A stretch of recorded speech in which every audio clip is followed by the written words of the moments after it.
Assalamualaikum warahmatullahi wabarakatuh. Apa kabar anak-anak semuanya? Semoga kita selalu dalam keadaan sehat walafiat. Dan jangan lupa kita selalu menjaga kesehatan kita. Hari ini kita akan masuk sesi 2 yaitu matematika. Materi yang akan kita bahas kali ini tentang ukuran pemusatan dan letak data. Oke, tujuan belajar kita apa sih? Jadi kalian tuh mau apa?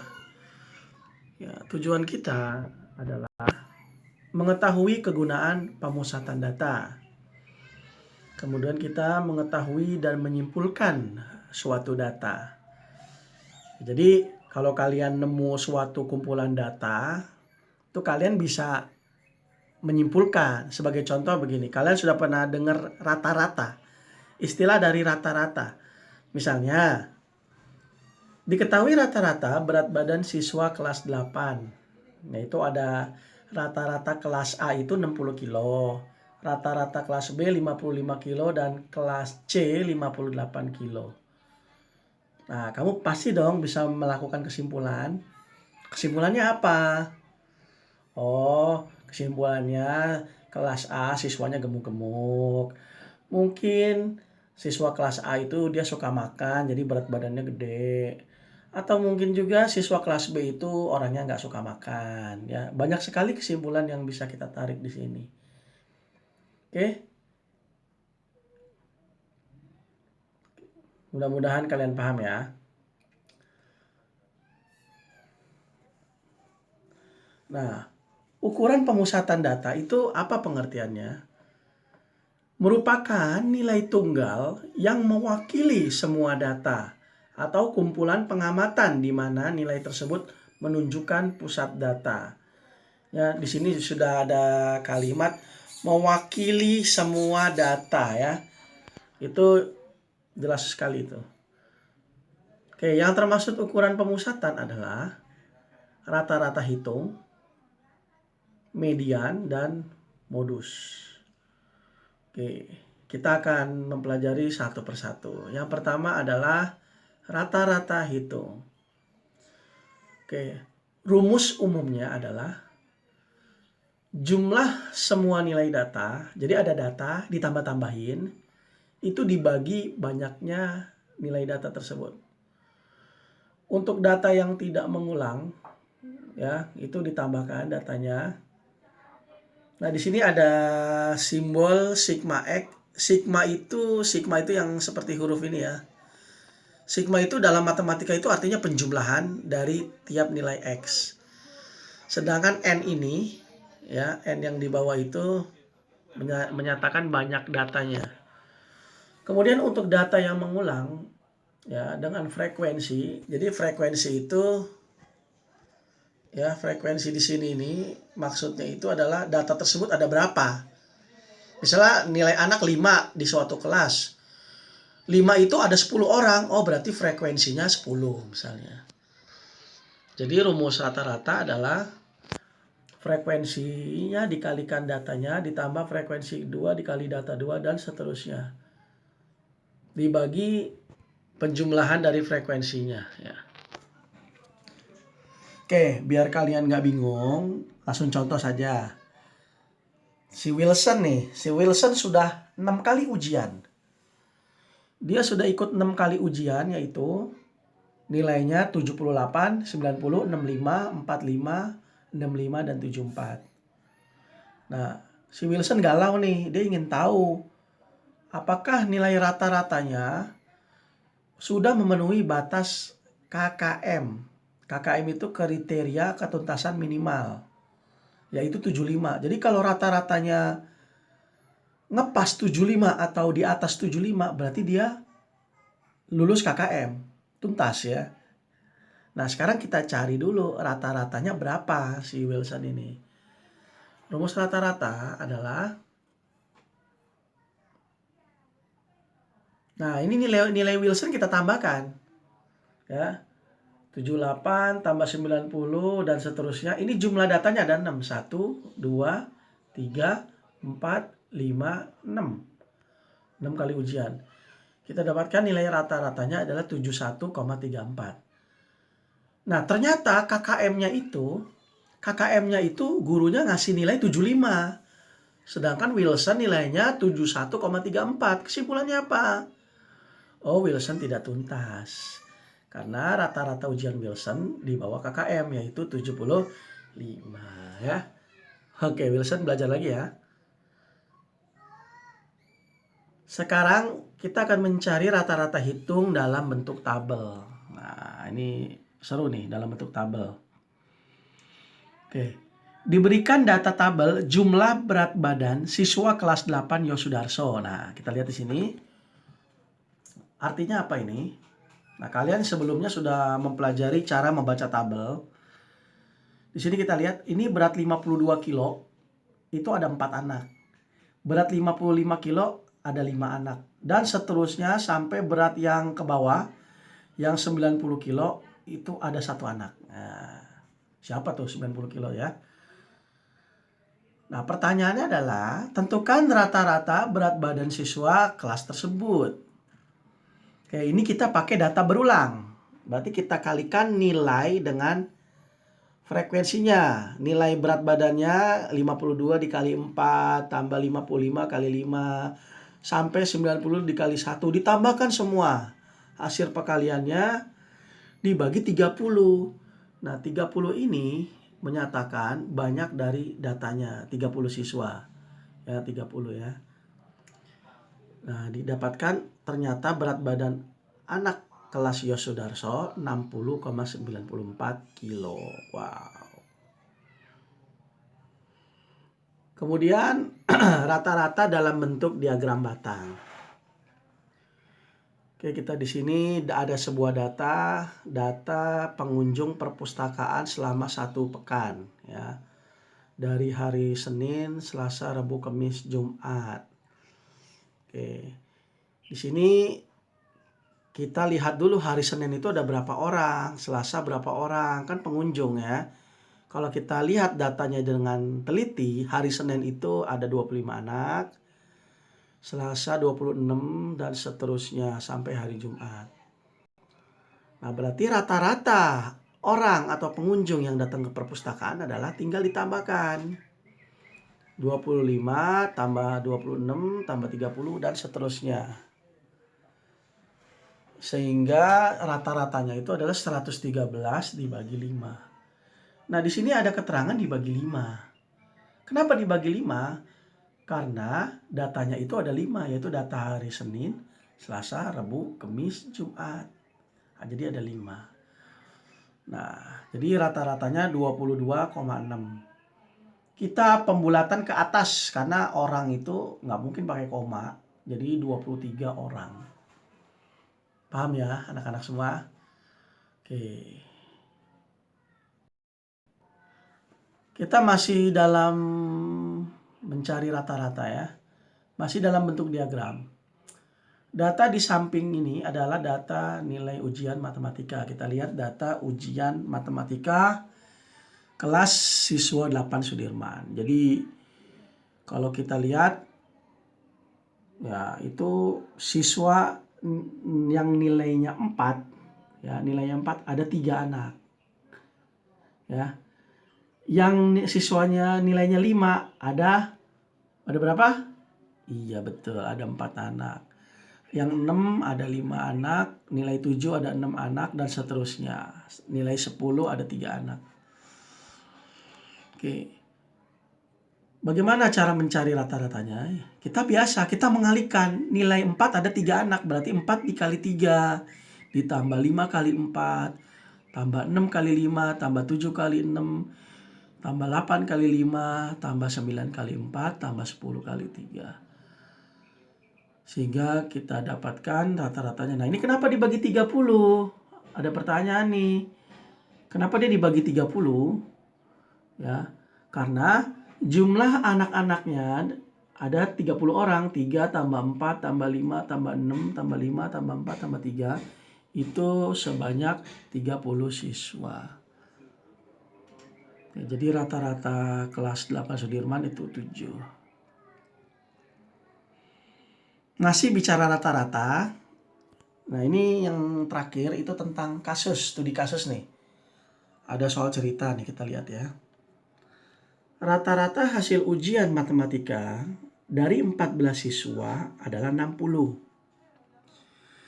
Jika salah seorang siswa mengikuti ujian susulan. Nah, rata-ratanya naik. Tadinya 60, pas orang itu masuk ikut susulan, rata-ratanya jadi 62. Nilai siswa yang baru ikut ujian susulan tersebut berapa? Yang pasti nilainya gede banget dong. Kenapa? Karena awalnya rata-rata kelas 60, tiba-tiba pas anak itu ikut susulan naik jadi 62. Oh, pasti nilai anak itu tinggi. Bagaimana? Sekarang kita analisis ya. Saya bagi dua kejadian, yaitu sebelum penambahan anak, sebelum susulan, dan sesudah susulan. Oke, kita sekarang lihat kondisi sebelum anak itu susulan. Nah, rata-rata itu nanti kalian kenal di SMA itu rata-rata itu rambangnya X, ada garis di atasnya. Ini namanya X bar sama dengan sigma X dibagi N. Oke. Nah, 60 sama dengan sigma X dibagi 14. Kita ganti ya, ganti simbolnya, rata-ratanya 60, jumlah N-nya siswanya 14. Oke. Nah, ini kita kali silang ya. Kita kali silang 60 kali 14. Kita dapat sigma X 840. Kalian bertanya, sigma X ini apa? Jadi sigma X ini adalah jumlah nilai-nilai tiap-tiap anak. Dari 14 siswa itu, nilai anaknya itu kalau ditambahin itu sigma X-nya 840. Ya. Jadi ada anak yang nilainya 20, ada yang 50 mungkin, ada yang 80, itu ditambahin semua 840. Oke.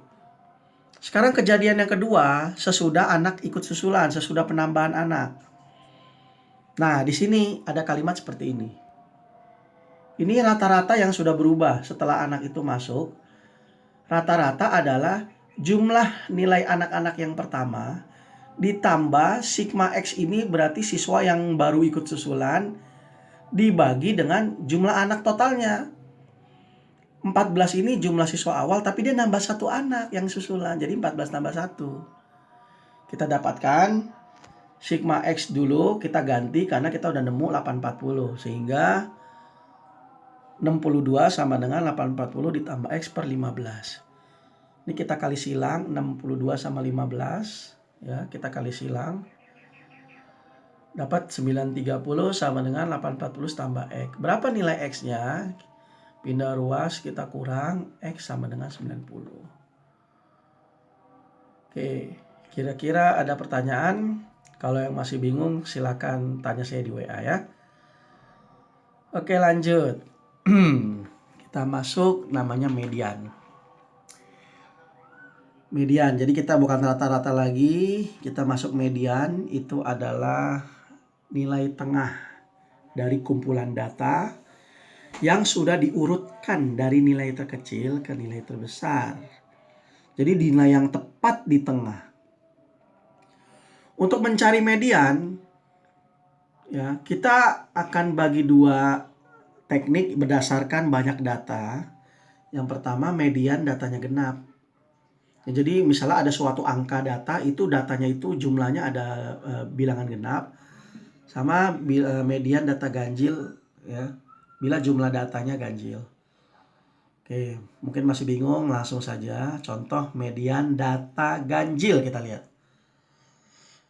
Ada contoh yaitu data hasil ujian siswa. Wah, ini ada ujian siswa nih, ada yang dapat 3, 4, ada yang 5, sampai ada yang dapat 10. Ini data kita sudah urutkan ya, dari yang terkecil sampai datanya yang terbesar. Oke, ketika sudah diurutkan, kita cari nih di tengah-tengahnya yang mana. Oke, ini saya ambil data dari kiri kanan. Ya.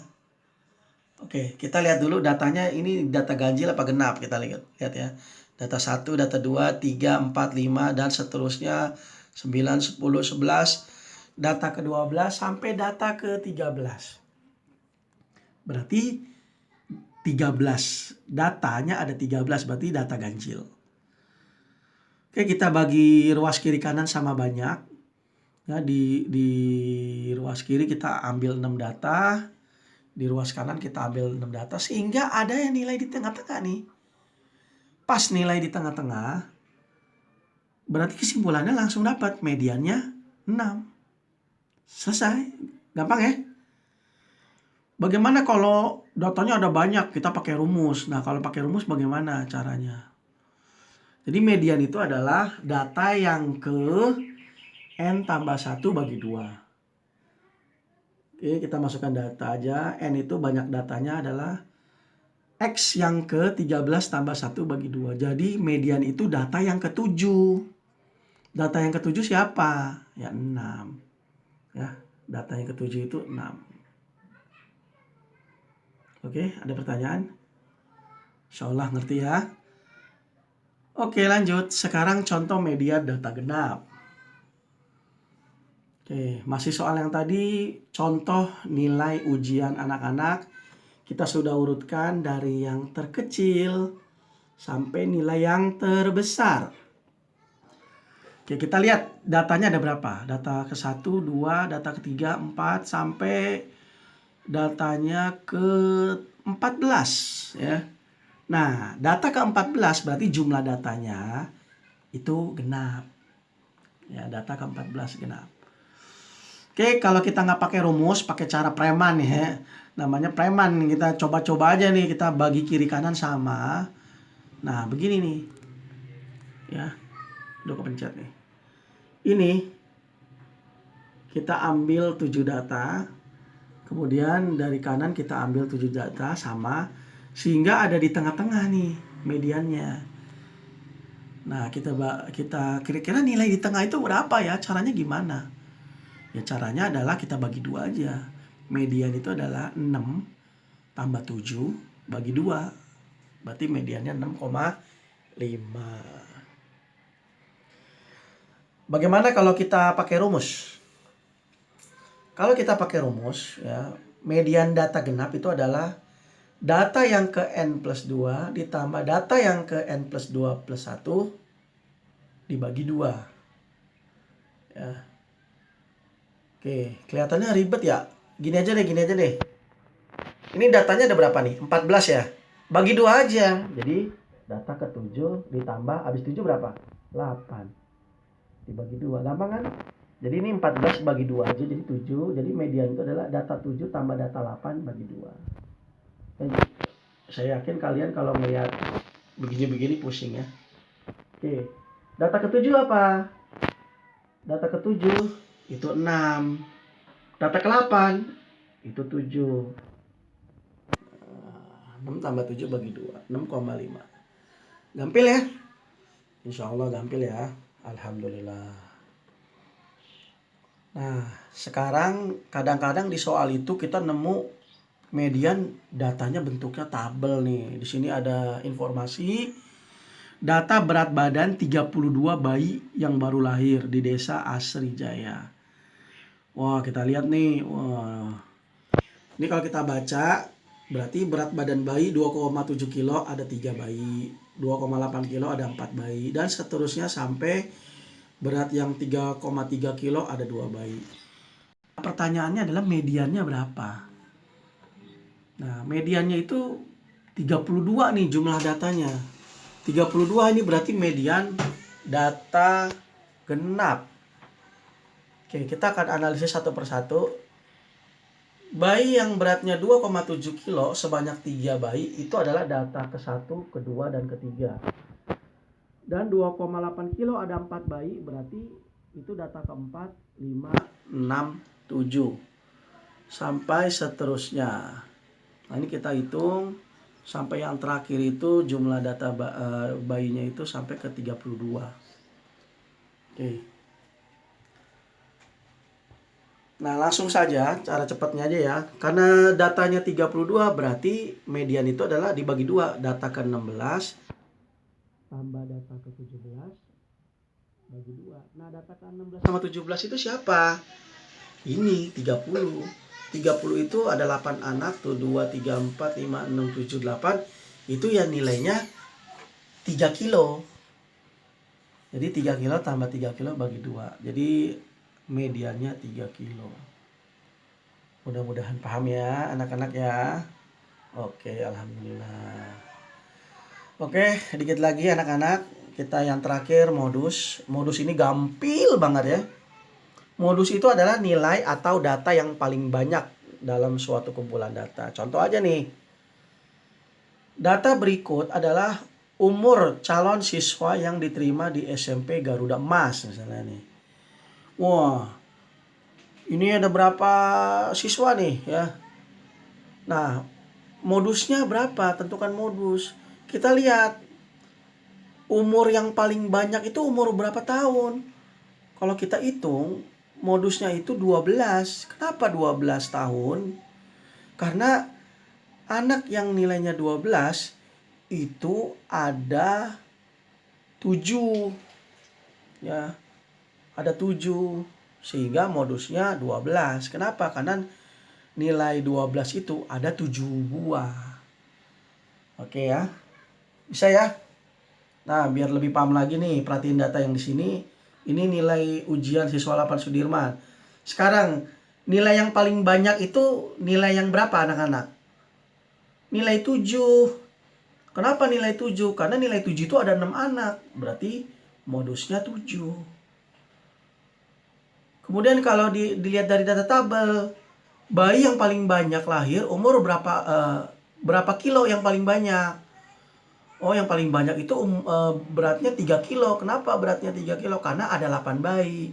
Berarti modusnya 3 kilo. Oke, gampang dipahami ya. Alhamdulillah. Mungkin itu saja. Selamat belajar anak-anak. Selamat mengerjakan kuis. Pesan saya, jangan sentuh muka kalian sebelum kalian mencuci tangan kalian. Dimanapun kalian berada. Terima kasih. Assalamualaikum warahmatullahi wabarakatuh.